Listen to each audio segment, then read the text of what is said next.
Ini kontrobersyal na pag-abot ni Kitty Duterte. Ingon man sa iyahang inahan na si Hanlet Abantanya. Mao bitaw no, maayo kay nakaabot na dai dito bagya kasama si Ma'am Hanilet. Yes, medyo man dongon niya ang cater ni Kitty Duterte nga mga media isang asa na Europe. So, mainstream media kadumandong. Si kuanday wa day niya to baga pagutana nila ni Inday Jane Hernandez, nila ni Inday Maris Umali. Ang gusto kadumandong ni Hanelet Abantanya.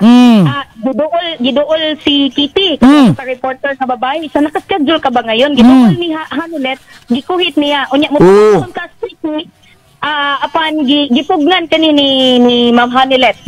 Patugsa na lang sa together with the Duterte supporters. Nakahinabi sa ubang OFW si Kitty Duterte. Mao gani no nya. Naaktoy lain nakita pud ako gabi nga angle angle bitaw dai sa video.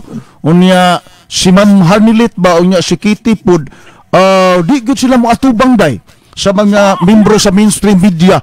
Di ko sila matubang o sige pangutana no. Sige pangutana. Adto gyud magsige og kana bitawng pay attention si Mama Hanilet ngadto sa kanay ni anga mga vlog kato mga vlogger ba to o katong sa SMNI ba to. Wala gyud ay. Wa gyud niya ginatubag ang mga pangutana. Mao pang dali ka kay nakabuhat ka dumandong og ingon ana nga videos ang netizens kay nagtuo ang pamilyang Duterte nga bisan og magpa-interview sila basin lagi daw og tuison na pod sa mainstream media gumikan sa sunod-sunod karon nga iso nga giatubang sa Duterte family. Mao gani no. Pero lang akong Sandra Dumandong as a media personality or journalist.